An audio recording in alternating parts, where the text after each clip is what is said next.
Good evening, everybody. I'm so glad to see so many of you here tonight. What a treat. My name's Carol Allman Morton.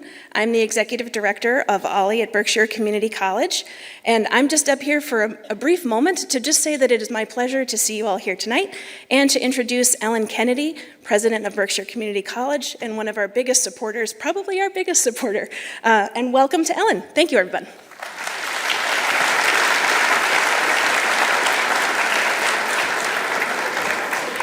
Good evening, and welcome to the 15th Mona Sherman Memorial Lecture with an engaging, forthright, riveting, and very healthy Congressman, maybe Senator Jamie Raskin. Yeah, give it up.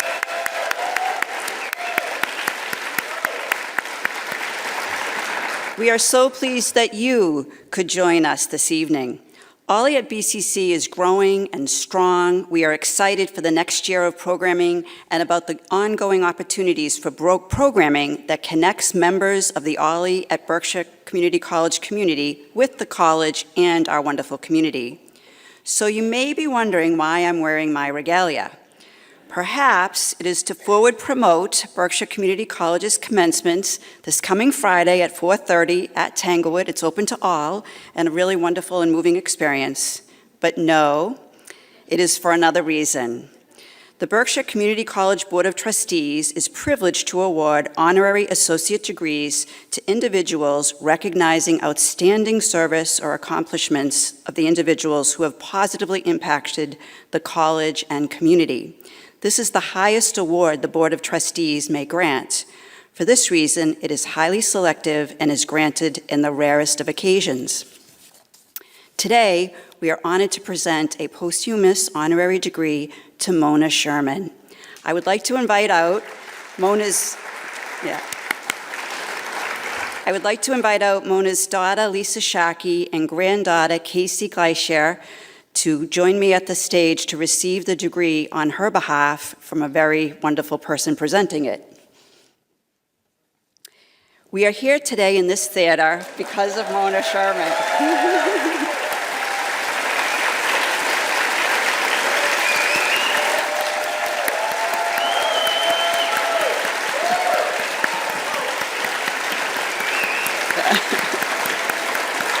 You can see you're getting a standing O.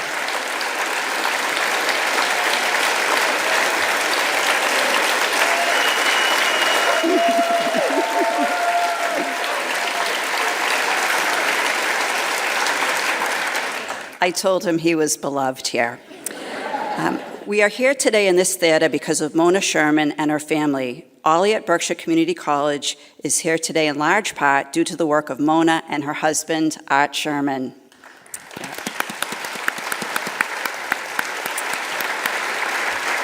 Mona Sherman was a successful fashion executive, having served as president of divisions of Anne Klein and Perry Ellis prior to retiring with Arthur Sherman to the Berkshires, where for 30 years she was active in many areas of the community. She chaired the volunteers and became a corporator of the Berkshire Museum, joining the Berkshire Institute for Lifelong Learning, affectionately known as BIL. Shortly after retiring, she became a significant force in the growth and development of the organization, holding numerous positions on the board of directors, chairing many committees, and introducing many innovative programs, including this one, prior to it being named for her. She was a key factor in securing for the organization an important affiliation with the Osher Foundation and the merger of BIL into Berkshire Community College as the Osher Lifelong Institute, OLLI, at Berkshire Community College. It was Mona who called the Bernard Osher Foundation from the road in the car with Art, after learning about the OLLI network and grant opportunities, starting the ball rolling. She connected with our educational partners to support our application, and after lots of work and negotiating, BIL became OLLI at BCC. Following her presidency of BIL, Mona continued to serve on several committees and the board of OLLI at BCC, as well as its president. Her curiosity, energy, and interests were endless, and she was always on the move among the many cultural organizations in the area. This is the 15th Mona Sherman Memorial Lecture, established to honor her memory after her untimely death in 2008. Mona was a dynamic business person and volunteer leader who played a transformative role in the growth and expansion of OLLI at BCC. The lecture series, established through the generosity of her family and friends, honors both her love of the Berkshires as a community and of lifelong learning. So today, we bestow upon Mona Sherman an honorary associate's degree in arts posthumously. Thank you so much.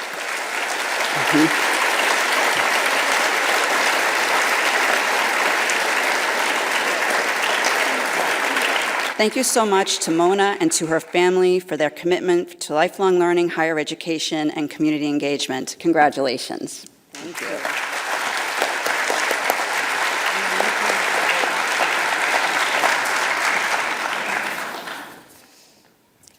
I can't see down there, but my daughter Casey is going to be presenting this to my stepdad, Art, and there she comes.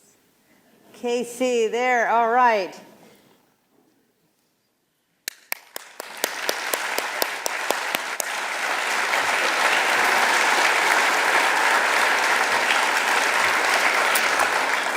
Good evening, everyone. Hello, Great Barrington. We are so excited to be here again, and you know, this is a monumental night. I'm very choked up that my mom is receiving this really beautiful honor. The day she died, October 15, 2008, as a family, we were highly traumatized. It happened, you know, suddenly, and really within a few hours, we had this thought: let's name a lecture series in her memory, in her honor, and we wanted to just be able to give back to all of you, to the community that she loved so dearly, and we wanted to make sure that the lecture was free of charge. She had initiated the lecture series, as Ellen just said, and both she and Art had served separate terms as president, and then looking back over these 15 years, just incredible to see how many people have graced the stage, from Mika Brzezinski to Mike Barnacle to Joe Klein to Jim Acosta, and of course, we're going to get Jamie Raskin again tonight, and we're really thrilled about that. And this has really become like the kickoff of the summer season in the Berkshires. And so, you know, because Mom was such an intellectual, you probably wouldn't realize that she was also a teenage bride. She was attending Syracuse University in the 1950s, and she was 19 years old, and she went off and she got married. And growing up, I'm the oldest of her 3 daughters, and she always used to say to us, girls, do not get your MRS degree. You know, please prioritize education. It's the most important thing. I got my MRS degree. I wish I had finished college. I wish I had gotten my college degree, and she didn't. And so we know wherever she is right now, she's walking up to this podium, she's accepting the degree with her cap and gown. She probably would have embellished it with some fabulous, you know, fashionable embellishments, and she would have been so excited for this honor and this recognition from President Kennedy at Berkshire Community College and Congressman Jamie Raskin.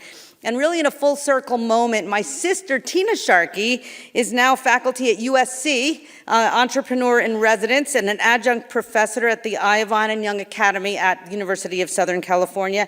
And this year, I had the great honor to be an official guest lecturer alongside a professor in the English department at Washington University in St. Louis, my alma mater.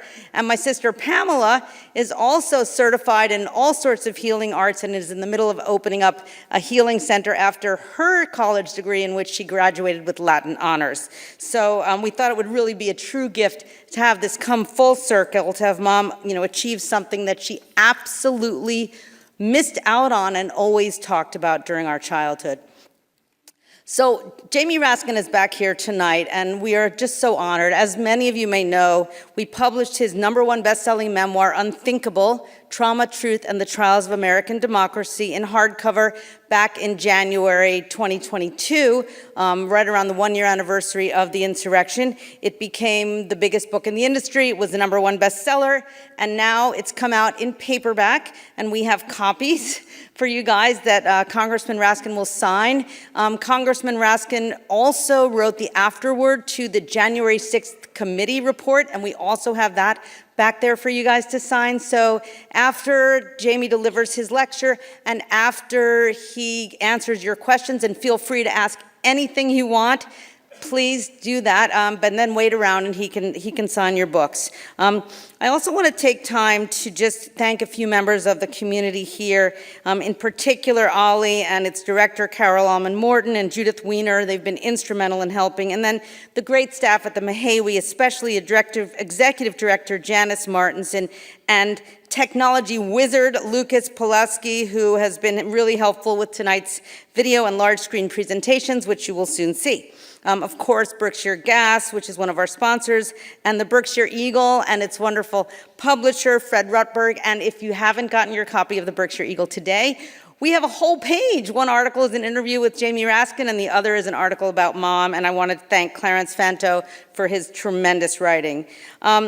Ari Melber, lawyer, journalist, and host of The Beat on MSNBC, he was our original speaker tonight, and he was meant to have been introduced by Congressman Raskin, but due to a family matter, actually, the MSNBC host and chief legal correspondent is coming to us via videotape in a direct message to all of you. So, as they say on MSNBC, let's go to the videotape. Hey there, this is Ari Melber from MSNBC, and I wanted to greet everyone here for this Mona Sherman lecture and take an opportunity to introduce or shout out Congressman Jamie Raskin. He is someone that we have all learned about during this period in America, an impeachment manager, of course known for his service on the January 6th committee, which has been an important project that we've been covering in the news, and something we sometimes need nowadays, an actual expert on the law, a law professor as well. So I'm thrilled to be a part of this virtual announcement of introducing him, and I hope this lecture is valuable to everyone in the room and beyond. I want to thank Lisa Sharkey, who I've been working with on this, because hopefully I will be able to see you all in person next year as well. So that is our hello from over here on the beat. And without further ado, let's give a warm welcome to Congressman Jamie Raskin. Hey, everybody. Thank you, Ari Melber. Thank you, guys. Thank you, Lisa Sharkey. I'm thrilled to be here as Ari Melber's understudy and substitute tonight. Thrilled to be back with the people from Ollie. We're staying in Stockbridge, and somebody came up to me and asked what I was doing in town. I said I came to do the Mona Sherman lecture with Ollie, and she said, Ollie, that's a bunch of like super overeducated liberals. You don't need to talk to them. You're preaching to the choir. I said, I like preaching to the choir. That's my favorite place to preach. It's great to be back in Massachusetts with President Kennedy, always, and I love your beautiful Commonwealth. I was thinking about Thomas Jefferson, who, when he was living in France as ambassador over there, he used to say that everybody on earth who loves freedom has two countries, his or her own, and France. And I was thinking everybody in America who loves democracy has two states, his or her own, and Massachusetts. So I'm psyched to be with you guys tonight.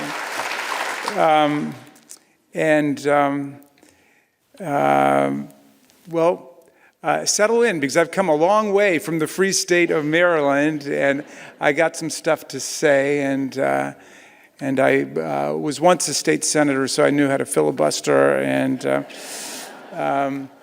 so I'm talking tonight about constitutional democracy versus insurrectionism, and I should say I'm here as a true blue Democrat, but I want to speak to people across the political spectrum, so I thought I would begin my remarks by invoking our last great Republican president, Abraham Lincoln, who spoke of government of the people, by the people, and for the people. And this is the tantalizing and always elusive dream of America. But if you read the Constitution the way that I do, you will see that the vast majority of the constitutional amendments that we've added since the original Bill of Rights have been suffrage expanding, democracy deepening amendments. So the 13th Amendment abolished slavery. And the 14th Amendment gave us equal protection and due process. And the 15th Amendment banned race discrimination in voting. And the 17th Amendment shifted the mode of election of the U.S. senators from the legislatures to the people. And the 19th Amendment doubled the franchise in America by passing women's suffrage. And the 23rd Amendment gave people in Washington, D.C. the right to participate in presidential elections, at least. The 24th Amendment banned poll taxes, dismantling a huge barrier to political participation. The 26th Amendment lowered the voting age to 18. You see, the whole trajectory of our constitutional development has been towards a more perfect union by the expansion of democracy. Sometimes my distinguished friends across the aisle will get up and say, well, Raskin keeps talking about democracy, but we're not a democracy, we're a republic. And they think, they really got me with that one. But a republic is just a representative democracy, because not everybody can operate on the town hall principle where everybody comes together and decides everything together. I'm sure that's how things happen here in Great Barrington, actually, but in a lot of the New England towns. But a republic is just a representative democracy, and our representative democracy has grown ever more democratic through American history, and there are a lot of people invested in denying the fact that we are an aspiring and ambitious democracy. But that's what we are, the world's greatest multiracial, multi-ethnic constitutional democracy that's ever existed, even with everything we've been dealing with over the last few years. So if the search for democracy has been the motor force of our constitutional development, then white supremacist insurrection has been the undertow in our history, obstructing democratic progress and dragging us down into lower forms of government and political organization, like autocracy and kleptocracy and plutocracy and theocracy.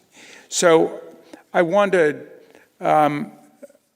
show you tonight that the struggle going on in America today is between constitutional democracy and Donald Trump's MAGA-style insurrectionism and authoritarianism. And to see the dynamics of this fight, you need look no further than the current struggle going on even this weekend over whether the MAGA extremists who've commandeered the Republican Party will be able to plunge our country into default, economic crisis, and mass unemployment if we don't give in to their demands to swing a wrecking ball at veterans programs, education, SNAP, nutrition, healthcare, environmental protection, and essentially every other form of public spending other than military spending. And Florida Representative Matt Gaetz gave the game away this week when he told Speaker McCarthy not to budge from the GOP proposals in talking to President Biden, because he said we shouldn't negotiate with our hostage. Now, the hostage there, of course, is the American people and the American Constitution.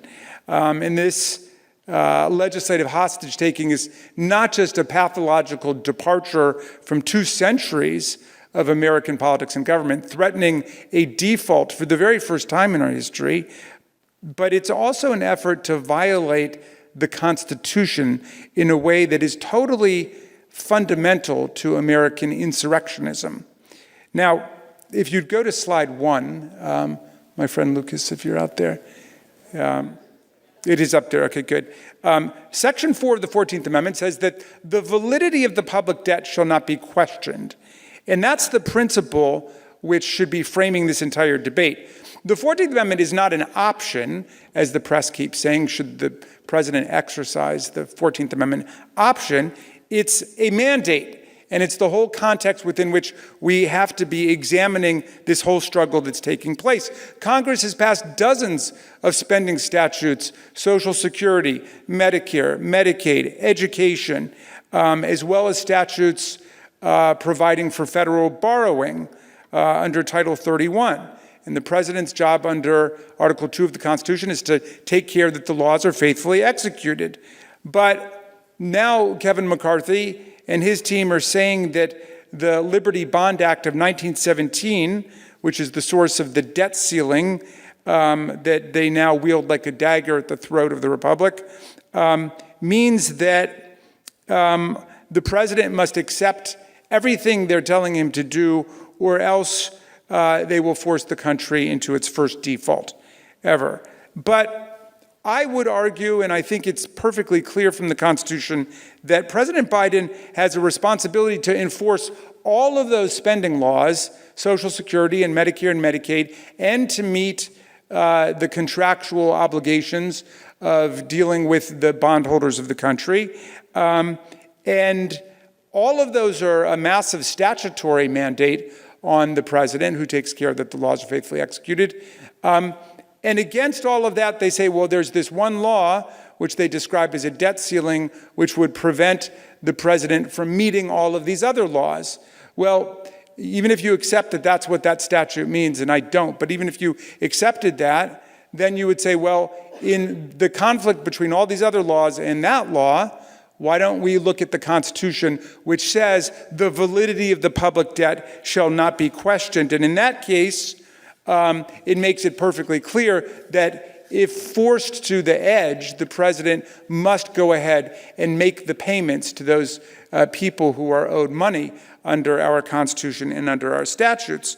Now, what is the history of this Section 4 of the 14th Amendment?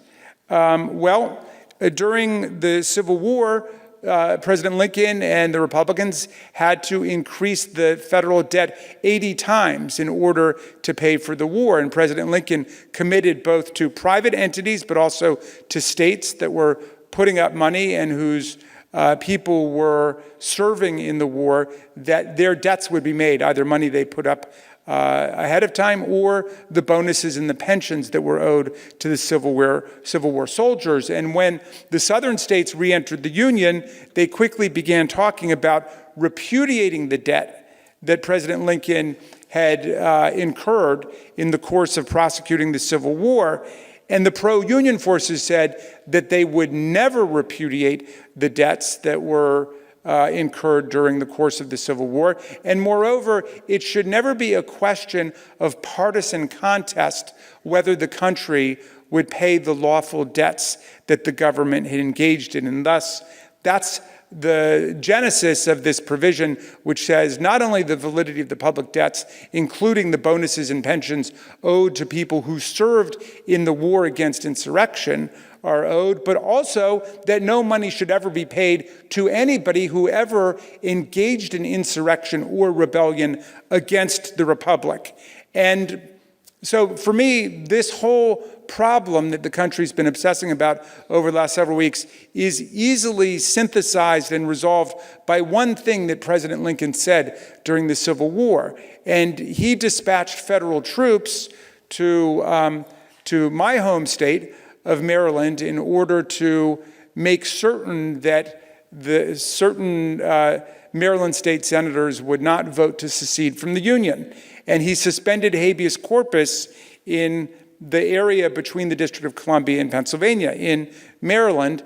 And when he was attacked for this, he said that it was the choice between circumnavigating the habeas corpus provision, which is actually in the Constitution, not even a statute, but a provision in the Constitution. It's a choice between that and essentially letting all of the laws in the Constitution collapse. Lincoln said this: "Are all the laws but one to go unexecuted, and the government itself go to pieces, lest that one be violated?" And so he proceeded to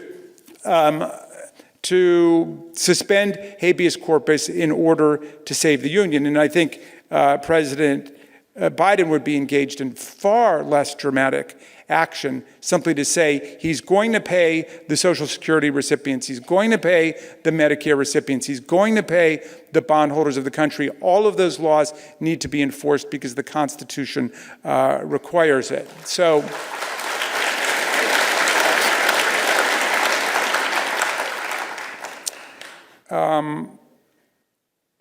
Look, the problem of insurrection has been with us for a very long time. Hamilton warned of it, actually, in the very first Federalist paper, where he said that opportunistic political operators would pander to the violent passions of the mob in order to usurp power and then destroy the freedoms of the people. These cult leaders would begin, he said, as demagogues and end as tyrants.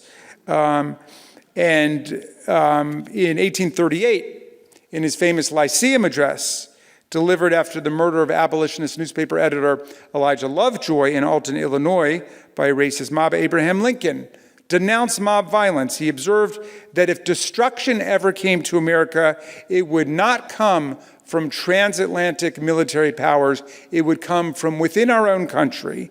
And when the Confederate rebellion against the Union did come, Lincoln sent a message to Congress on December the 3rd, 1861, in which he described insurrection as a war upon the very first principle of democratic government, which is the people get to choose their own leaders, their own officials. Well, as you know, insurrectionism is back again today. It exploded in our face January 6, 2021, when a demagogue galvanized a violent mob to block the peaceful transfer of power and to try to install the loser as the winner of the presidential election. More than 1,000 people have been charged with crimes in connection with this insurrectionary attack. More than 600 have already been convicted or pled guilty to a wide range of offenses, from assaulting federal officers all the way to seditious conspiracy, which means conspiracy to overthrow or put down the government of the United States. You may have seen yesterday that Stuart Rhodes, Yale Law School graduate, and the leader of the Oath Keepers, was sentenced to 18 years in prison for his seditious conspiracy, for leading the conspiracy to overthrow the government. Now, I want to talk not just about the practice of insurrection, which is obviously alive and well, but the theory of insurrection, which operates as a justification for unlimited availability of firearms in America and an excuse for 24/7 gun violence in our country. Now, if we go to slide number 2, everybody knows the First Amendment protects the freedom of speech, the right to petition government for redress of grievances, the right to assemble. The question is whether the Second Amendment gives people who've peacefully assembled the right to take up arms against the government and then engage in violence against the police to overthrow government or a governmental process like the peaceful transfer of power, which they consider tyrannical or illegitimate. Now, the Second Amendment, as you know, says nothing about that. The Second Amendment says nothing about insurrection, says nothing about rebellion. It simply says a well-regulated militia being necessary to the security of a free state, the right of the people to keep and bear arms shall not be infringed, but doesn't say anything about overthrowing the government. And yet, MAGA Republicans, indeed most Republicans who speak on this in the House or the Senate, say yes, the Second Amendment gives the people the right to overthrow the government. If you'd go to, I think it's slide number 3, I've assembled just a few quotes I found from some of my colleagues. I just remembered, so Matt Gaetz says the Second Amendment is about maintaining within the citizenry the ability to maintain an armed rebellion against the government if that becomes necessary. Lauren Boebert says the Second Amendment has nothing to do with hunting unless you're talking about hunting tyrants. And Chip Roy, who's probably the most sophisticated of the insurrectionist school, says that that the Second Amendment is designed purposefully to empower the people to be able to resist the force of tyranny used against them, which of course means that the people have to have the right to obtain an arsenal equal to whatever the government has. So now today, of course, the people, broadly construed, have more than 400 million firearms, which dwarfs the number of firearms possessed by every branch of the military put together. But Chip Roy's argument also goes to the the quality of the weapon. So if you're going to fight the government and you're going to overthrow the government because you have the right to do that, then it's not just a rifle that you need to have, which the Supreme Court said in Heller versus District of Columbia, you've got the right to get for hunting and recreation. It's not just a handgun you have a right to, which the court in Heller said you have a right to get for the purposes of self-defense. Okay, that was Heller in 2008. Chip Roy and my colleagues go way beyond that. They say, basically, you have the right to every form of weaponry that the government has. So that's why we have people walking down the street with AR-15s, because they're just exercising their Second Amendment right to possess a weapon that would allow them to overthrow the government if the government turned tyrannical against them in their view, and they decided to do that. Now, this theory obviously completely neutralizes and vaporizes our ability to pass the reasonable gun safety measures that we need to protect against the random gun violence that is wrecking the social contract in America.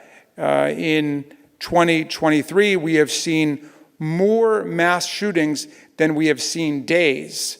That means, on average, every day there is a mass shooting and a half or two mass shootings all over the country, whether it's in Nashville, Tennessee, or Louisville, Kentucky, or Buffalo, New York, or Uvalde, Texas, you name it. The country is absolutely wrecked with the gun violence. But if the people have a right to have whatever weapons they want, essentially, and I'm not quite sure why the argument doesn't extend to neutron bombs and nuclear weapons, because those are arms too.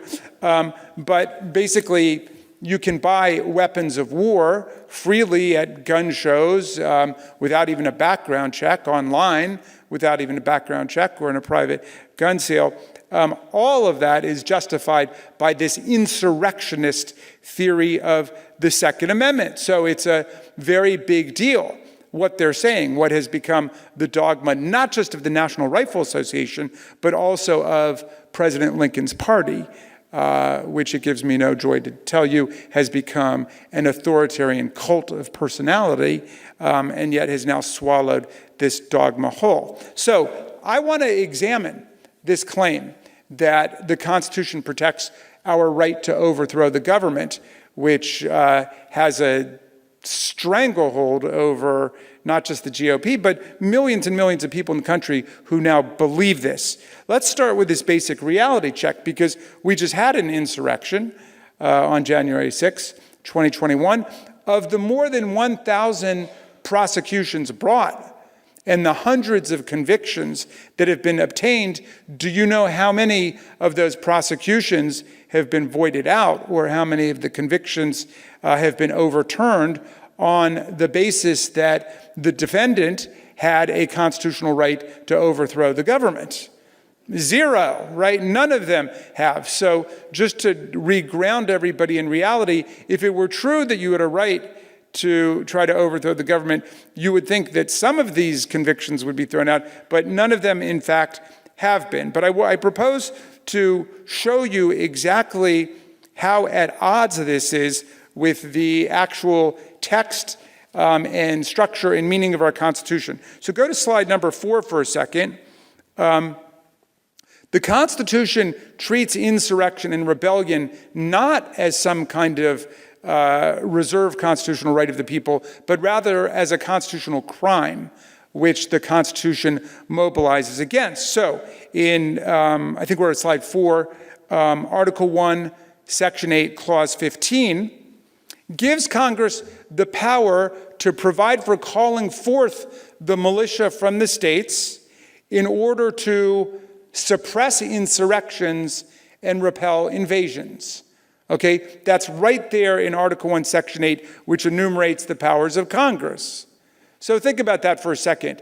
They say the Constitution gives you the right to all the firearms you want in order to wage insurrection against the government, and that the people form some kind of improvised, spontaneous militia to overthrow the government. But Article 1, Section 8, Clause 15 says Congress can call forth the actual militias from the states in order to suppress insurrections. Now, which is it? Those are obviously two mutually exclusive possibilities, right? Well, here's some more ammunition. Look at slide 5. The Republican Guarantee Clause in Article 4, Section 4, providing the United States shall guarantee to the people of the states a Republican form of government. And by the way, that's not a capital R Republican Party form of government.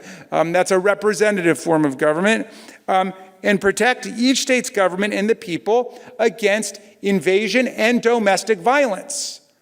So how could you have a constitutional right to engage in domestic violence against the government if you're unhappy with it, while the Congress has to guarantee to the state governments and the people of the states that they will assist, that the Congress will assist the states in putting down domestic violence, which is considered a lethal threat to representative government and not some kind of viable constitutional alternative to it. Both of these provisions, incidentally, became part of the Constitution because of Shays' Rebellion, which I know took place in the neighborhood here. I think it was headquartered in Springfield, Massachusetts. The founders emphatically rejected and put down the idea that if you're unhappy with the government, the way you deal with that is to gather bands of citizens with arms to attack the government.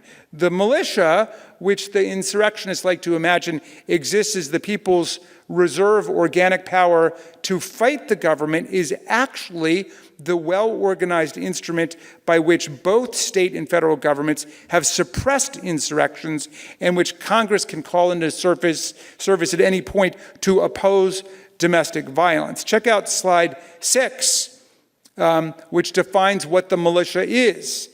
A lot of the people who came to attack us on January 6th said that they were just a popular militia and therefore were untouchable by the Capitol Police and the Metropolitan Police.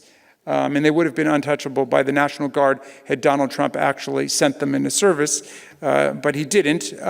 Well, Article 1, Section 8, Clause 16 reserves to the states the appointment of the officers and the authority of training the militia according to the discipline prescribed by Congress. In other words, the militias are the admixture product of the training by the state governments, the identification of officers by the state governments, and then the discipline and the rules imposed by Congress, which continues to have the power to call the militias into action. And this is how we come to have what the Second Amendment calls for, a well-regulated militia. And a well-regulated militia is one that does not show up at an elementary school and start murdering children. That's not what a well-regulated militia is for. Sometimes my colleagues will get up on the floor of the House. They say, Raskin wants to repeal the Second Amendment. And I say, no, I don't want you to repeal the Second Amendment. I want you to read the Second Amendment, okay? That's all I'm asking for. The Supreme Court has repeatedly emphasized that a well-regulated militia means well-regulated by the government. And as long ago as 1886, the court upheld a state law, this one from Illinois, banning all private militias. Today, all 50 states ban private militias, which are laws that are obviously completely antithetical to the idea that anybody can form a militia, the Proud Boys militia, the Oath Keepers militia, and then just decide to overthrow the government. So it's got to be one way or the other. And I will go further on this point. If you go to slide 7, far from being some kind of civic duty, raising arms against the government when it goes far enough is the definition of treason. This is Article 3, Section 3, Clause 1, and this is the only place in the Constitution, by the way, where a crime is actually defined. Treason against the United States, it says, shall consist only in levying war against them or adhering to their enemies. Well, what is committing violence against the police and the government in order to overthrow an election or dismantle a constitutional process other than levying war against the United States? There's no ambiguity anywhere in the Constitution about this. My favorite example and I'm mercifully omitting 5 or 6 others, but I'll show you one more. Check out slide number 8. This is my favorite. After the Civil War, participation in armed rebellion or insurrection was made grounds for excluding someone from federal or state office. If you swore an oath to uphold your office and you violate it, you can never hold federal or state office again.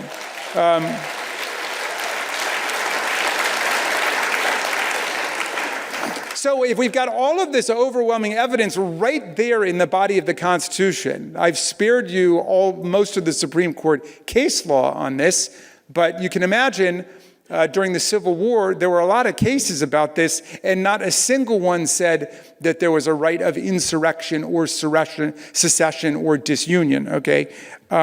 So in the face of this overwhelming rejection of a right to insurrection in the Constitution, how do my colleagues respond when I try to point these things out to them? How do they maintain that the Second Amendment or anywhere else in the Constitution in invisible ink somehow protects the right of insurrection? Well, there's no originalist legislative history that helps. You can't find any quotes to this effect in the Constitutional Convention or the state ratifying conventions or in the Federalist Papers. There's nothing there. So it really comes down to 2 things that they will say. One, they will stand up and usually quoting the Patrick Henry professor of Second Amendment law from the Antonin Scalia School of Law at George Mason, they will say, Patrick Henry said, give me liberty or give me death, which undoubtedly he did. That's a slogan. It's not in the Constitution. But in any event, Patrick Henry was a Virginian and an anti-federalist who voted against the Constitution. Okay, so it seems odd to turn to him to help us interpret the meaning of the Constitution. They kind of leave it at that. And then in the final analysis, what they will say more plausibly, but still erroneously, well, the Declaration of Independence, starts off when in the course of human events and so on, a government turns tyrannical, there's a right to dissolve those bands of political union. And the American colonists engaged in revolution. Right they are about that. But when the American revolutionaries engaged in the revolution, they did not cite the Magna Carta or the British Constitution for the right to engage in the revolution. The revolutionaries invoked natural law, saying that anybody has the right to overthrow a government which is alien to the rights of the people, that's violating the rights of the people. It would have been ridiculous to cite the Magna Carta or the British law or British Constitution for that proposition. In fact, if you, there's a beautiful quote from Lincoln about this that is in his first inaugural address, where he stated that should the people grow weary of the existing government, they can exercise their constitutional right of amending the Constitution or their revolutionary right to dismember or overthrow it.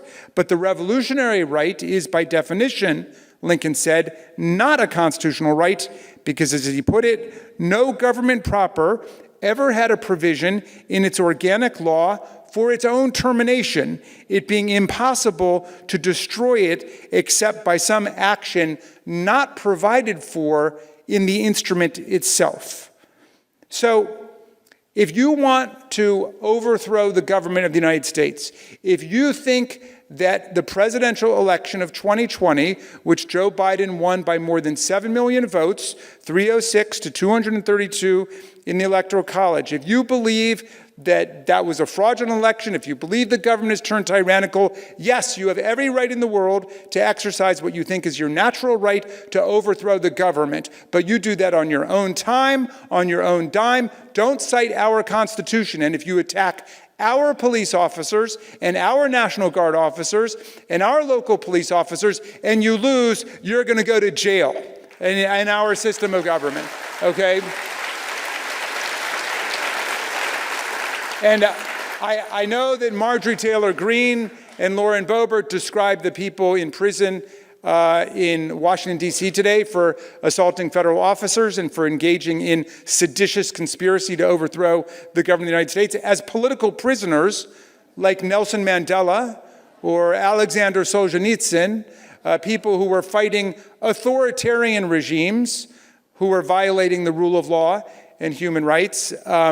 But they're not political prisoners. They're just prisoners because of what they've done. Now, Donald Trump is running around the country saying he will pardon them, despite the fact that his lawyers, sitting 5 feet away from me in the impeachment trial in the Senate, said that none of them would ever have a single positive word to say about any of the people who tried to overthrow the government that day. And yet, Donald Trump is out there saying that he is going to pardon these people. They've been treated so unfairly. They're patriots and so on. And yesterday, Governor DeSantis said that he too would consider pardoning the January 6th insurrectionists. And of course, former President Trump has also said that the upshot of any criminal indictment that he now faces will likely be death and destruction, further extending the chaos that he has tried from the very beginning to inject into the political and constitutional processes of the country. You can see the wisdom of the framers of the 14th Amendment, who said, if you swear an oath to uphold the Constitution and you violate it, you shall never hold public office again. That's a provision we need to take seriously. So, my friends, the fraudulent constitutional philosophy of insurrectionism is exacting a brutal toll on the American people and our social contract by blockading reasonable, perfectly constitutional gun safety measures. If you go back and read Justice Scalia's opinion in Heller versus District of Columbia, he said the right to the handgun and the rifle are built into the Second Amendment, but there's no right to procure other weapons that are outside of that historical mainstream, much less is there a right to obtain any weapon without going through a background check, and that the local and state governments always have a right to practice reasonable gun safety measures. That was Justice Scalia for the conservative majority in Heller, 5-4. There were 4 justices who said we shouldn't even be talking about individual rights because the right to possess a firearm is only in connection with participating in a well-regulated militia.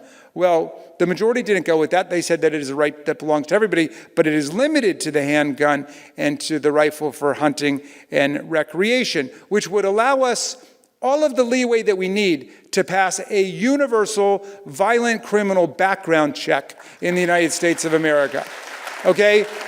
Close the loopholes in the Brady Law. Close the online internet loophole. Close the private gun show loophole. Close the loophole for private sales. Millions of firearms being transacted without any background check. We have all the room we need within the Heller decision to pass once again the ban on military-style assault weapons in the streets, in the towns, in the cities of America. The whole purpose of the social contract, I don't know whether the young people read the social contract theorists anymore in school, John Locke and Thomas Hobbes and Rousseau, but the whole purpose of the social contract is that we will be safer within a society with laws than we will be out in the state of nature, which Hobbes famously described as a state of war. Remember, solitary, poor, nasty, brutish, and short, he said, but you come into civil society and the social contract, and there are different versions of it, the Hobbes' version and Locke's version and Rousseau's understanding of it, but we would be safer that way. And yet, our insurrectionist school of thought has brought gruesome episodes of high-tech military violence into kindergartens and Walmarts and churches and synagogues and mosques and nightclubs all across the country. 140 days or so we've had in 2023, and more than 200 mass shootings against our people, adults and children alike. And of course, the members of the Insurrectionist Caucus in Congress tell us you can't talk about policy reforms on the day of a mass shooting because it's too early. But of course, then we could never talk about it because there's a mass shooting every single day. They want to normalize the rampant gun violence, which makes us an absolute outlier among industrialized nations of the world, even though there's so much effective policy change we can get and we can have even within the understandings of a conservative Supreme Court. It is their extremist insurrectionist theory of the Second Amendment, which has never been adopted by the Supreme Court, that is blocking our ability to make progress. The Supreme Court has never struck down universal violent criminal background checks. It's never struck down the ban on assault weapons, which we had for more than a decade. And yet, my GOP colleagues will describe all of these as violations of the Second Amendment because for them, the purpose of the Second Amendment is to keep the public armed to the teeth in case we decide on our own to become a militia and overthrow the government. Well, it's time for the great American majority to stand up for the real Constitution and to take back the safety of our communities from these people. And it must begin by taking them seriously in terms of what they're saying about what the Second Amendment means and debunking it. There is no lawful right to overthrow our government, attack our police, or obstruct the counting of votes in our elections in America. The alleged rights of insurrection and sedition do not exist in the Second Amendment or anywhere else in our Constitution. We are governed here by our Constitution and the nonviolent social contract arising under it. It is time to reassert the primacy of the real Constitution. So, my friends, I invite you and urge you to participate in this critical, momentous struggle for the defense of our social contract. I'm going to leave you with the words of two people. One, the great Marylander Frederick Douglass, who said, if there's no struggle, there's no progress. And the struggle may be moral, it may be physical, it may be moral and physical, but there must be struggle. Power concedes nothing without a demand. It never has and it never will. There's a message to you from a great Marylander in the 19th century. And I'll leave you finally with the words of the great globe-trotting Democratic revolutionary Thomas Paine, who came over to America in 1774. He arrived here 2 years before the American Revolution and fell in love with the promise of our country. He said that if America lived up to the democratic and freedom-loving ethos of the people, he said, we would become an asylum to humanity. Not an insane asylum, mind you. We would become an asylum to humanity. And in 1776, he wrote this beautiful pamphlet called The Crisis during the American Revolution, when nobody knew which way it was going to go, and there was a lot of uncertainty and a lot of anxiety about whether you really could establish the separation of church and state, whether you really could create government by the people, whether you could actually have a Bill of Rights and so on. And so he wanted to write a pamphlet to give people courage. And in it, he said these things, and I'm going to just update the language a little bit at the instruction of Nancy Pelosi, who said Tom Paine wouldn't mind because he was a feminist. But he said, these are the times that try men and women's souls. The summer soldier and the sunshine patriot will shrink at this moment from the service of their cause and their country, but everyone that stands with us now will win the love and the favor and the affection of every man and every woman for all time. Tyranny, like hell, is not easily conquered, but we have this saving consolation. The more difficult the struggle, the more glorious in the end will be our victory. Let's make that victory ours. Thank you, Osher. Thank you, Ali. Thank you.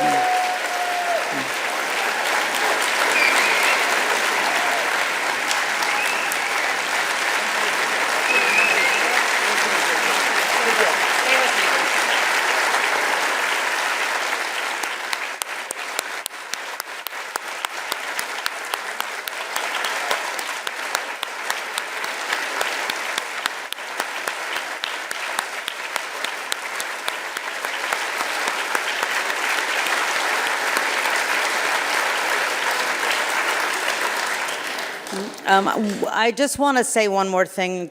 First of all, thank you so much, Congressman Raskin. This has been amazing. And I'm so happy that you have been declared free of disease. I know it's been a rough year.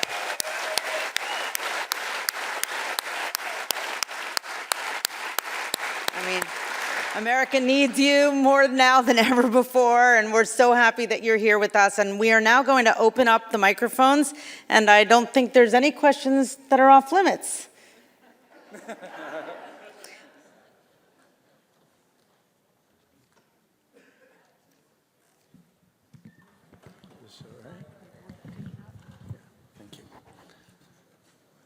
Thank you for appearing today.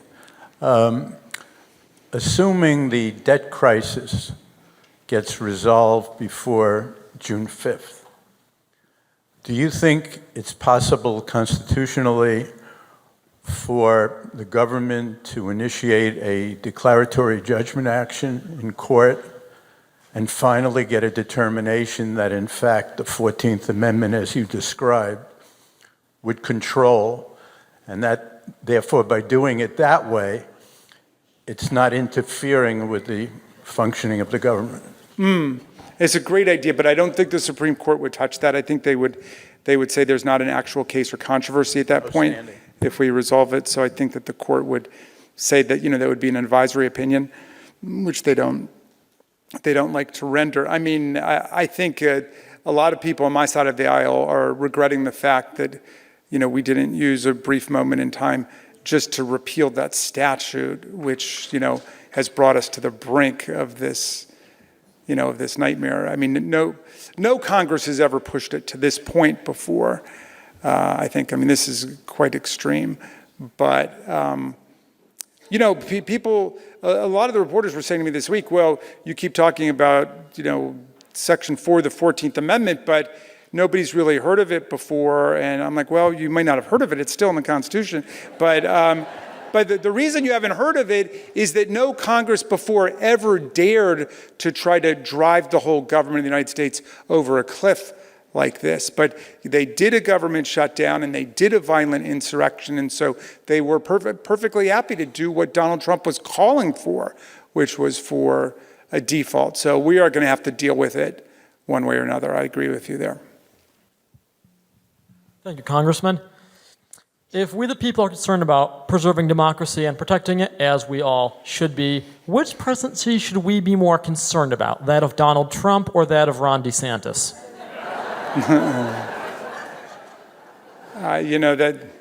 That's like a choice between gonorrhea and syphilis. I don't know.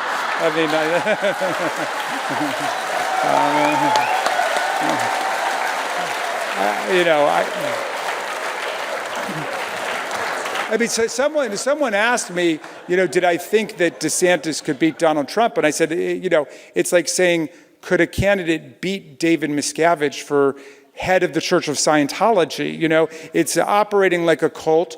Donald Trump tells them all what to do. They follow his orders like theological commands. So I don't think anybody's going to be able to beat him at this point. And, within the primaries, we're definitely going to beat him in the general, but I don't think that anybody's going to be able to beat him in the primaries. And, I don't know how they're going to resuscitate the GOP. It will take an exorcism, to deal with what's taking place over there. Good evening. Given all the facts that we know about how the far-right extremists in our country are trying to make the United States a totalitarian government, why is the Democratic Party unable to get down and dirty with the people who are trying to destroy America? And when does President Biden get on national TV and prime time and take these people out for the country to see who they really are? Well, I share your passion about the situation. I think it's the burden is on all of us to be calling them out, and that's what I'm trying to do. And I try to call them out by taking them seriously. A lot of my colleagues don't even listen to them, but when they get up to speak, I take scrupulous notes, and then I say, well, let's examine what you're actually saying. like, let's engage, and I see if I can get them to engage on it. Because I noticed this about the pattern of the mass shootings and the massacres.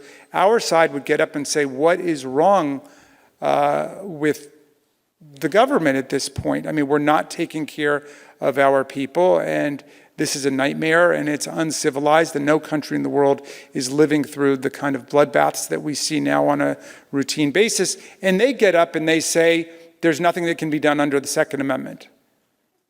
So I think that's the point that we have to take them on about. Like, force them to defend that proposition. And shouldn't Joe Biden come on? Yeah, well, I think, look, there was reported unhappiness within our caucus about the fact that, the MAGA element within the GOP was driving Kevin McCarthy to try to destroy social spending on healthcare and veterans and Medicare and Medicaid and so on. And we weren't telling the people what was going on. And so we're going to have to do a lot better job of getting out there and explaining all of these tactics against democracy and freedom. So I agree with you about that. We've just got to be much more aggressive and outspoken. And I came all the way to Western Massachusetts to talk about it. So I'll go anywhere to talk about it. So. I know I'm not just speaking for myself when I say thank you for your grit, your perseverance and dedication throughout hard personal times, and for your good humor, and not only for your gift of intelligence, but your use of that gift in defending our democracy. There seems to be a great lack of integrity in politics these days. Maybe we are just more aware of it because of the internet, but I personally find it very discouraging. Can you please speak on reasonable protections that we can put in place in order to reduce the grift and dishonesty that appears to be running rampant, not only in state and federal, but local governments as well? Well, thank you for your kind words. And, one might have thought one could look to the Supreme Court to help us with that. But the Supreme Court seems to be an almost thoroughly corrupted institution at this point. And they've basically defined bribery almost out of existence under our campaign finance laws, while ravaging our understanding of the First Amendment. So they've transformed every corporate treasury in America into a political slush fund in the Citizens United decision, and opened the floodgates to foreign corporate spending in our elections. So I'm with you. There's a profound corruption that's been taking place of all of our political institutions, which again was something that the founders foresaw and warned against. And I would say to Justice Thomas, what I would say to any number of people who've decided to, go into public office and make money off of it. America's a great country, and there are lots of ways to go out and make money, but one of them should not be going into public office, okay? There are two rival public philosophies now in the land. Our party, which is the party of democracy, I would say, believes that government must be an instrument for the common good and the well-being of all. And the job of somebody who's in politics and government is to seek the common good the best that we can understand it. The rival public philosophy is the government belongs to the people who can capture it however they can through elections or through anti-democratic means. And then the government is for their private personal enrichment or the enrichment of their families, the enrichment of their corporations or the class of people they represent. And that's a fundamentally corrupt view, but it's saturated a lot of parts of the public. And that's why now I aggressively claim the mantle of democracy for my party. As many problems, as we have in communicating, people never cease to tell me.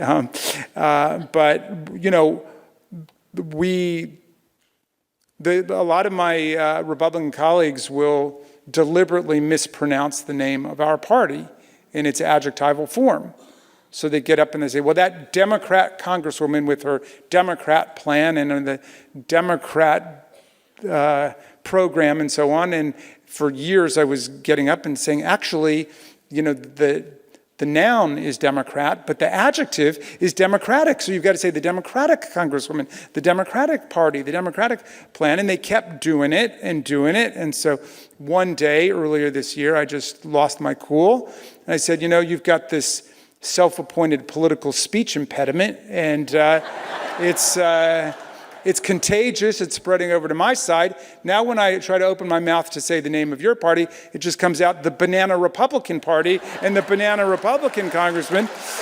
And I told my wife Sarah when I got home that night I had done this. I was very proud of myself. And she said, well, that was a very immature response. And so I had another idea because I was reading this great book by the historian H.W. Brand about Franklin D. Roosevelt called Traitor to His Class, which I recommend very highly. But in it, there are a bunch of Roosevelt speeches, and I learned something remarkable in that book. Roosevelt did not call our party the Democratic Party, much less the Democrat Party. He called us the capital D democracy. So he would say, well, you know, the economic royalists and the plutocrats say you just invest in the very wealthiest people in society, and some of the wealth will dribble down on everybody else. But the democracy says you invest in the great American middle class, we will all rise and prosper together. That's the doctrine of the democracy, he said. Well, today, I think it's time to dust that off because we are the party that believes in voting rights and that believes in free and fair elections and stands by the outcome of elections. We are the democracy today. And we're standing up for democracy in America and all over the world. In Ukraine, against the Russian imperialist attack. We're standing up for human rights in every country where it's under attack. Donald Trump's best friends in Saudi Arabia, which was the site of his first foreign visit, are violating the rights of so many people in that society. And the Democrats will stand up for women's rights in Saudi Arabia, for the rights of non-believers in Saudi Arabia, and all over the world. So, yeah, thank you for getting me off on that. So I appreciate it. Mm-hmm. The only sad thing is that you're not running for president. So you brilliantly, as of course, outlined two things that dealing with the debt ceiling and dealing with the Second Amendment. Well, I'll get to that in a second. Have you spoken to President Biden about the I think was the Fourth Amendment? Yeah, the Section 4. Well, I've not spoken to him directly. I've definitely spoken to people in the White House, and this view is definitely being made known. The problem was, here's the issue just generally, and it's the same thing with the Second Amendment, that people are not starting off with the Constitution. Like it kind of comes in very late. And so that's why all the reporters are saying, well, do you really think that the administration should exercise the 14th Amendment option? And I'm like, it's not an option. It's the Constitution. It's a mandate on us, okay? I mean, this is how we've got to analyze the whole problem.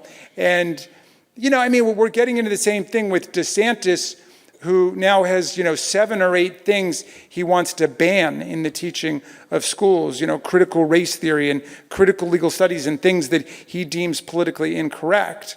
And so everybody's saying, well, does he have the votes to do it and can get it done? And then they say, well, what do you think about the First Amendment opinion? Or, like the First Amendment should be the very first thing every American thinks about. That's a viewpoint discrimination. We don't ban whole schools of thought, even if you disagree with them in America. You don't ban books. You don't ban professors, right? And DeSantis's whole political platform is basically Orban's platform in Hungary. It's illiberal democracy. Like we will mobilize mass support to go after targeted minorities, but we will violate everybody's rights. along the way, everybody's civil rights. So the other point you made in various forms was about militias are outlawed in every state. I was shocked to hear that. Private militias, yeah. Private militias. And you then connected a lot of things that politicians who are trying to overthrow a government, that's illegal. So who or what institution should be enforcing these laws? And thank you. Well, thank you. Well, first of all, everybody who's in government has a responsibility to enforce the Constitution. I mean, this is something that I raised at the impeachment trial, where, I said to the senators, you've sworn an oath under the Constitution to uphold and defend the Constitution against all enemies, foreign and domestic. That's oath number one. Then they took a separate oath as jurors in an impeachment trial to render impartial justice, which is basically a synonym for nonpartisan justice. You must disregard political party and just look at the facts of the case, which is why, I thought we were going to win 100-0. It was 57-43, which was the biggest vote to convict a president in American history, and yet Trump still beat the constitutional spread.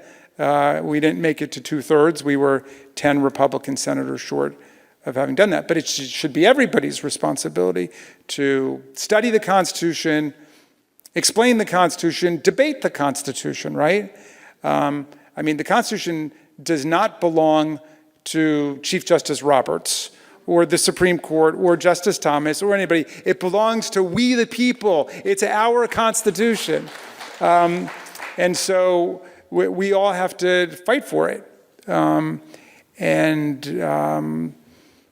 I think that we have to re-infuse our public debates with a sense of what the Constitution says. Right. Well, and there's a problem that there are habits now of legal disobedience. Donald Trump is a one-man crime wave. He wakes up and he starts violating the law, and that has become a habit now within the GOP. So that's a really dangerous thing. And I don't know how we combat it other than to mobilize and arouse what I believe is the vast majority of the American people who believe in democracy, freedom, the Constitution, and the rule of law. I think most people are there. But we are up against a party that has a bag of dirty tricks. The gerrymandering of our state and federal elections, the manipulation of the Electoral College, which is now not just an antique and obsolete and undemocratic. It's given us 5 American presidents who lost in the popular vote twice in this century, 2000 and 2016. But it's also dangerous now, because if you have a strategic bad faith actor like Donald Trump involved, he will use every outmoded nook and cranny in the process, as we saw in 2020 and 2021, as an opportunity to revisit the election and even to inject violence into it. So how about we elect the president the way we elect senators, governors, members of Congress, mayors? Whoever gets the most votes wins. We spend hundreds of millions of dollars every year exporting American democracy and elections to foreign countries. And the one thing none of these countries ever comes back with is, that Electoral College thing you have, that's really great. We think we'll import that to our government. So maybe we could learn from the countries around the world and from our own practices. We should just have a popular vote and be done with it and not drag it out with this whole process.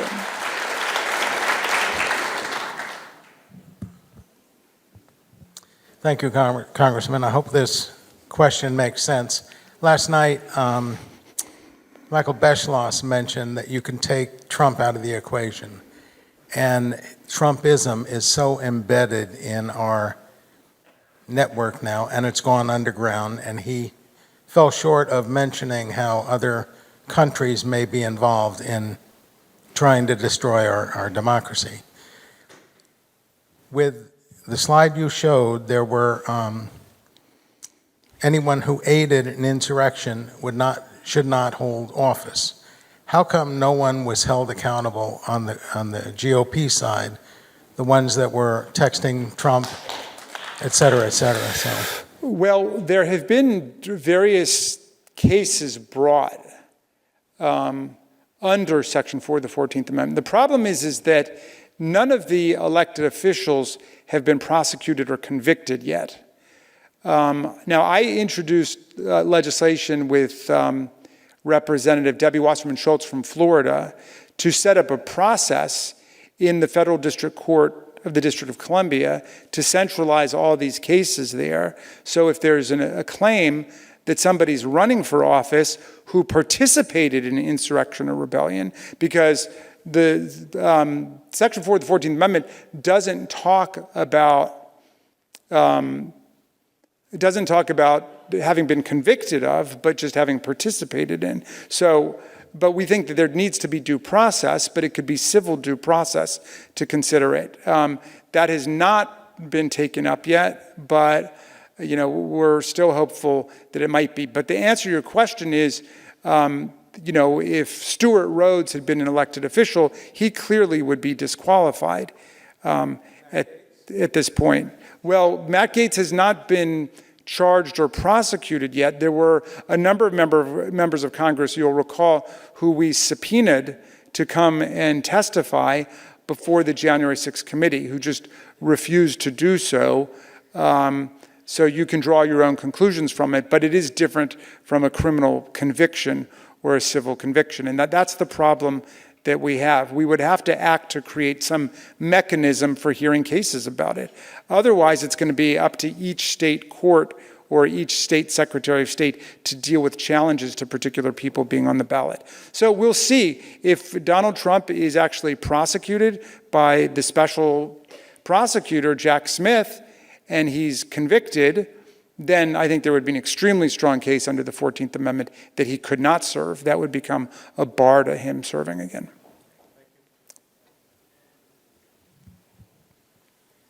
Hi. Trump has a sickening amount of people that follow him, especially in the middle of the country and the south of the country. And those gun laws, that's where they overwhelmingly sell guns. Do you think by any far thing they would think about a civil war now with all that? I don't know how many followers he's got, but he has a whole lot of them, and they are in every state. So do you think that would be anywhere possible? So I don't know if you guys heard the question, but it's about the lovely subject of a potential civil war in the country. I mean, I have colleagues who have called for civil war or a national divorce, and it's definitely part of the political rhetoric in some places that you find. I think that would be history beginning as tragedy and ending as a farce. If they wanted to do it. And yet, the same forces that are on the side of insurrection are also doing whatever they can to rehabilitate white supremacy and to engage in xenophobia. Lincoln, when he created the Republican Party, was a huge opponent of the know-nothings, the anti-immigrant know-nothing party, and explicitly stood up for immigration in the country. And of course, Lincoln and the Republicans were big supporters of non-citizen voting if people were on the pathway to citizenship, giving them the right to vote. Yet that whole pro-immigrant part of the Republican Party is totally gone now, as immigrant bashing is so central to their political culture. So I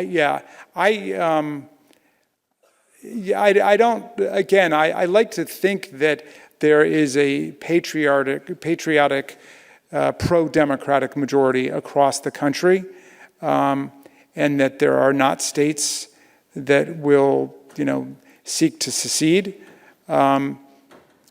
Before the South seceded, there were abolitionists in the northern states, including in Massachusetts, who were calling for secession from the Union to break away from the slave states and saying that they were dragging the country down. And every time somebody on the other side of the aisle talks about national divorce or civil war, something like that, I hear people on my side saying they're the ones taking all of the money anyway from the federal government, and our states are the donor states, and so I hear them saying the same thing. But then, I hear Lincoln saying, the country was created by we the people, and it's an indissoluble bond that we have, and we got to fight for the union and liberty, Lincoln said. Union and liberty, they go together.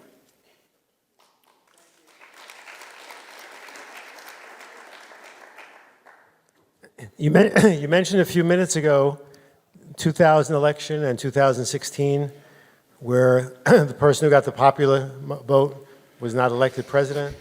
And when I think of that, I think of Ralph Nader and Jill Stein.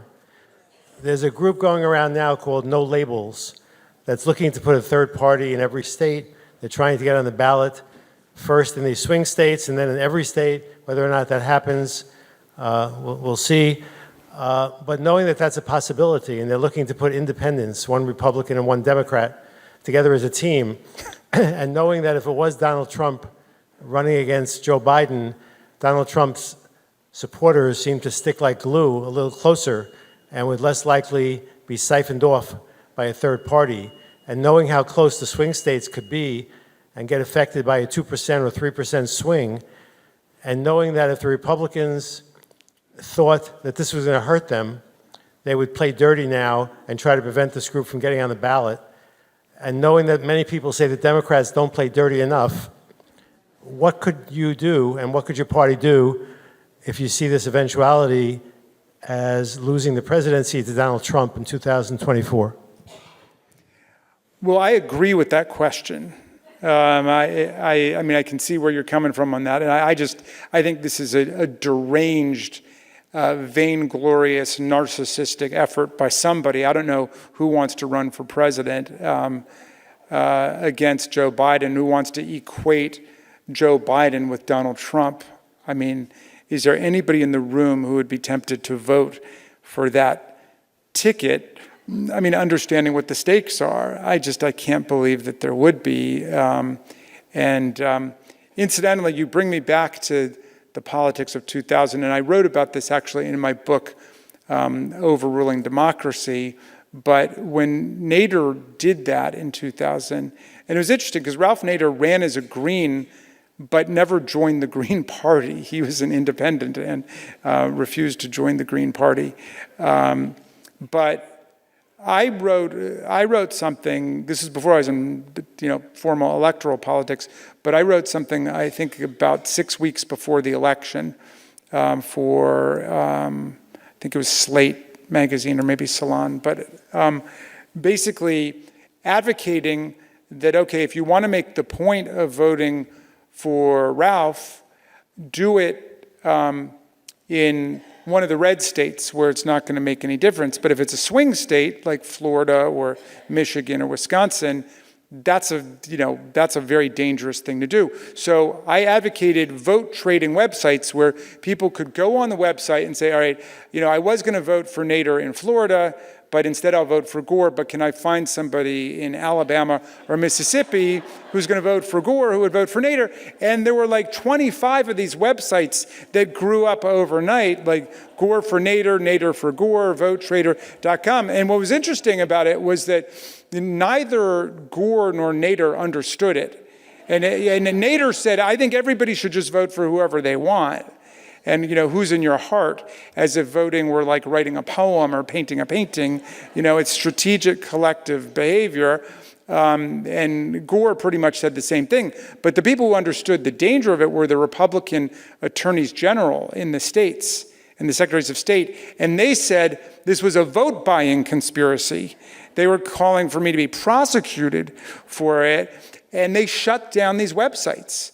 Over the next several days, they shut them down. Something like 35 or 40,000 people did it before they shut. But of course, it's just strategic political behavior under the First Amendment. I mean, that's what a political party is, which is, well, I really support X, but if Y wins in the primary, I'll support Y instead of X.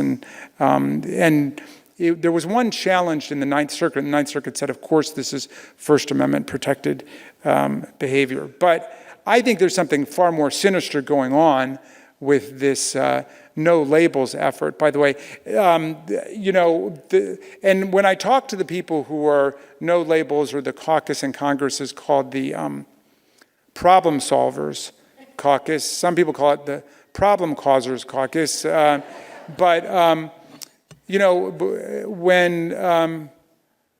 I say to them, well, what do you guys stand for? They say, well, we're moderates. I'm like, I thought you had no labels. Your label is moderate, but what makes you a moderate? It strikes me as a pretty extreme thing to do, to expose us to another Trump presidency. So thank you for getting the word out. And I'm not somebody who tries to keep people off of the ballot. If they're lawfully qualified to be on the ballot, I think people have a right to run, but I don't think anybody should vote for these people. Yeah.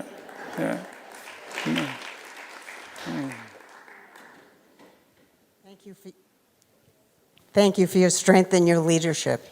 You talked about how, sort of my words, the Republicans can fight among themselves, but they're not going to beat Joe Biden. I'm a little nervous because I listen to what's going on in places like Texas and the attack on Harris County voters, and Florida and Georgia, and I'm thinking, okay, the election's in a year and a half. So even if these, I'll call them aggressions against some segments of American voters, go to the courts, I know some courts are kind of a lost cause in equality, but is there time to rectify this before the election? And what can we do, we who live in other places, what kind of course of action can we do to do something about this, because it's so frightening? You're talking about the assault on voting rights and the restrictions in certain places, and you can't stand in, you can't get water, you can't vote on a certain day, you can't be driven to the polls. Just things that are so targeted against Democratic voters, blatantly. Yeah. And they go through. It's like, how do you stop this so that people can vote fairly? Well, you're absolutely right. And I think that the defense of the right to vote and the defense of free and fair elections has to be an integral part of the Democratic campaign. And when there are states that are actively targeting people's right to vote, like in a number of states, they're now attacking the right of college students to vote, saying they really should be voting back at home, and then if they try to vote back at home, well, they're not really living there anymore. And so on. The Supreme Court actually went through that in the 1970s in the college student voting cases, saying that there's a constitutional right that college students have to choose to vote either where they're originally from or in college if they have physical presence with intention to remain in that place. And yet we're going to be going through that again, and we're going through all of these efforts to kick people off of the rolls if they miss one election, and so on. And so, given the American system of federalism, we're just going to have to go state by state. The Democratic Party has some wonderful lawyers involved in this, Mark Elias, to make sure that the party is directly involved. And there are also great not-for-profit groups that are standing up for people's right to vote across the political spectrum. It really shouldn't be a partisan thing, but it does seem like it's a partisan thing who's trying to disenfranchise. I've never once been to a Democratic meeting where the people get together and say, all right, how are we going to disenfranchise people who belong to that country club over there? Or how are we going to figure out how to keep this group from voting or that group? So this is why I say I think we are the democracy party. I don't think we plan to win by disenfranchising other voters. And it's shocking to me that it's Lincoln's party, or former party, which now has as its strategy trying to disenfranchise huge numbers of people. But if you're losing in national elections by millions of votes, you can see why they start off with that proposition. Well, it's in the weeds legal work in every state, in every county. We know where it's at. And, the good thing about this moment is we know everything that they're capable of, and we know everything they will try, which is basically everything. And so we're going to be ready for them. Yeah.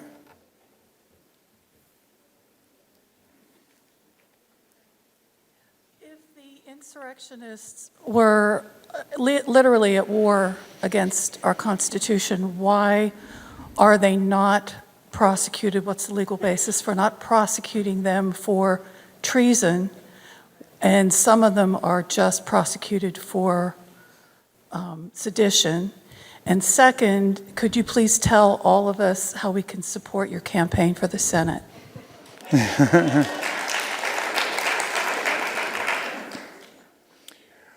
Well,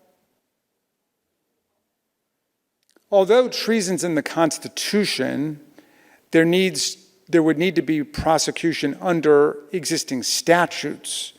So the Attorney General, the U.S. Attorney, could bring that kind of prosecution, theoretically, if they thought that there was the evidence to support it. But seditious conspiracy is basically the same thing. It's not punishable by death, but it is conspiring to overthrow the government of the United States.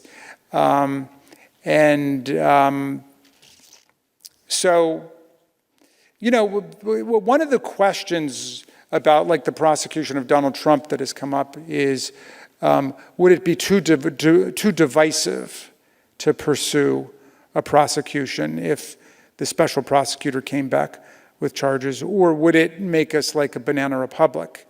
I mean, the counter to that, of course, is, would it make us more like a banana republic if we didn't prosecute a president of the United States who engages in insurrectionary, pro-seditious conspiracy and activity, if that's what the prosecutors believe?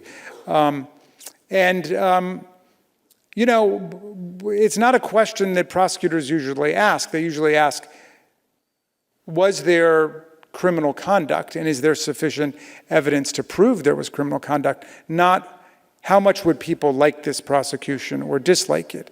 I mean, that's pretty much, you know, an irrelevant thing. But obviously, treason prosecutions take it to a different level. I mean, that takes it to the level of what, you know, happened during the Civil War, where there were people who were deemed to be traitors to the country in what they did. So, you know, to my mind, that's a question of the factual evidence that's available. And if I run for Senate or anything else, Congress, you know, you name it, you'll all be hearing from me. So I'll give you my card and send me your email, and you'll never be lonely again. I guarantee it.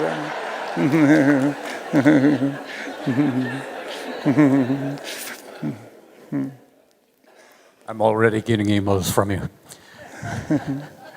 I grew up in Bethesda, by the way. Oh, wonderful. By the way, do I have some other 8th District constituents in the House? Anybody else from Maryland? Okay, well, we got you, so there we go. And if you've ever stopped in at the Olney Ale House, my brother has been your host. Oh, yes, indeed. Yeah. Yeah. You've just That's in my district. Yeah. I know. Yeah. You've just led into my question, which is, given the fact that Donald Trump claimed or said he was running for president early in order to frustrate the law coming after him, and that the Department of Justice has a policy, not in the Constitution, about charging a sitting president with a crime, and they also have a policy about a prosecution too close to an election. What can be done? Well, the latter policy you identify is a few months period. It's not like a few years. I mean, we're always a few years ahead of an election in America, so it's closer than this. And that, you know, there's a certain logic and sense to that. But no, I personally don't believe that you can wrap yourself in some kind of cloak of immunity and impunity just by running for office. which seems to be Donald Trump's plan, that as long as he's always running for office or saying he's going to be running for office, then he's free to commit whatever crimes he wants, and nobody can prosecute him for that. So I hope the Department of Justice sees through that, and I hope that they're aware of the various, I am certain that Jack Smith is aware of those particular parameters and boundaries. But, if you pilfer government documents, classified documents, and use them for other purposes and refuse to turn them back over to the government, it's a crime, just like if you incite a violent insurrection against the government and, work to frustrate a congressional proceeding, specifically the peaceful transfer of power. All of those things are crimes. There are people in jail for it now. And like I said at the January 6th committee hearings, we cannot be a country which sends the foot soldiers and the ringleaders at street level to jail and lets the ringleaders in the suites go free. That can't be right.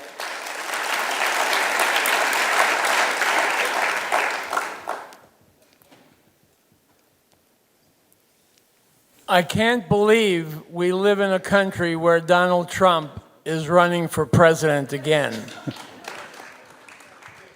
Well, if he's convicted of insurrection-related offenses, he will be barred. Let's only hope. Yeah. What can you do in the next 18 months? What can we all do in this room in the next 18 months to prevent this travesty from happening?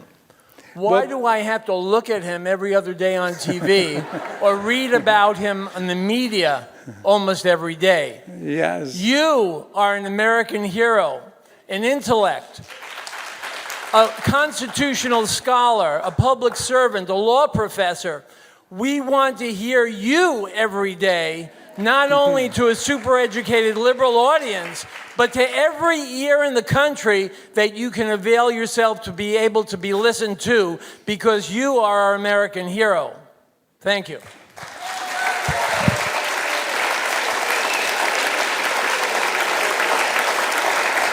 Thank you, sir. You speak, I think, in the first part of your comments, you speak for millions and millions of Americans who just can't believe we're in this situation, and I'm definitely in that group. But to me, literally nothing is more important in my political and professional life than making sure we don't reenact the horrors and the tragedy that we just lived through.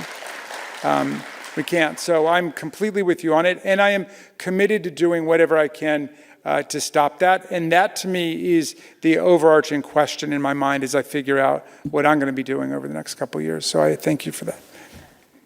Same question, but different audience. This week I was buying some fence material, and I had a chat with the general manager. And he said, I'm not going to be able to get this in for another couple of months. We're so backed up, we have no workers. Maybe DeSantis can help.